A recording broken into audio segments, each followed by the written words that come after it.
ও মামা মামা হলো বাবা পিছে ঘটনা এটা হল নহয় কোনটো ঘটনা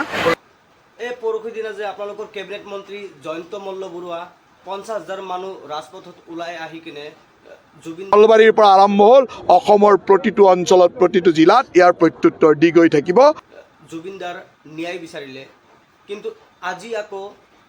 চাওক এই মুহূৰ্তত আমি দেখুৱাই আছোঁ এই কটন কলেজৰ সমীপৰ দৃশ্য আৰু কটন কলেজত দেখিবলৈ পাইছে প্ৰদেশ কংগ্ৰেছৰ সভাপতি গৌৰৱ গগৈ এই মুহূৰ্তত গৌৰৱ গগৈয়ে তেওঁৰ নেতৃত্বত এই মুহূৰ্তত দেখিবলৈ পোৱা গৈছে এটা দল জুবিন গাৰ্গৰ ন্যায়ৰ দাবীত তেওঁলোকে ওলাই আহিছিল কংগ্ৰেছৰ নেতাসকলে গুৱাহাটী কটন কলেজৰ সন্মুখত জুবিনদাৰ ন্যায় বিচাৰি গৈছে তাতে আৰক্ষীয়ে বাধা দিছে এইটো আকৌ কি ৰাজনীতি মামা আপোনালোকে কিয় ৰাজনীতি কৰি আছে ৰাজনীতি নহয় ৰাজনীতি যদি কৰা নাই আপোনালোকৰ কেবিনেট মন্ত্ৰীসকলে ন্যায় বিচাৰিব পাৰে অন্য পাৰ্টি কি নোৱাৰে নেকি ময়ো পাৰোঁ আপুনিও পাৰে সকলোৱে পাৰে জুবিনদাৰ ন্যায় বিচাৰি সকলোৱে ওলাই আহিব ৰাজপথত জুবিনদাৰ ন্যায় বিচাৰি তো আপোনালোকে তাতে কিয় বাধা দিব আৰক্ষী তাতে কিয় বাধা দিব মুখ খুলি নল'ব দেই মুখ খুলি নল'ব